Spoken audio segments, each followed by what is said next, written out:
কাশী বিশ্বনাথে বাবার বিয়েতে সবার কি আনন্দ, আজ বাবা মায়ের বিয়ে, কি আনন্দ কি আনন্দ। আমারও মনে হচ্ছে যেন একটু নেচে নিই, কিন্তু শরীরে আর জোর নেই, আর এত ক্রাউড, মানে কি বলবো,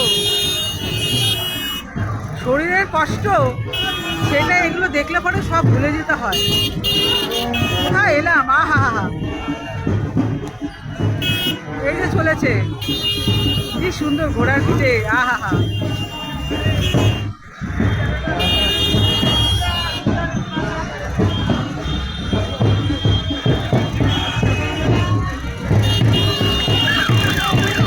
সবাই সুন্দর করে চলেছে ব্যাংক পার্টি বাবার। আজকে এই দিনে আমি আমার ছেলে এসে এত আনন্দ হচ্ছে বলে বোঝাতে পারবো না, কি আনন্দ হচ্ছে। রাম আছে এখানটায়, হনুমানজি আছে, সীতামা পেছনে রয়েছে।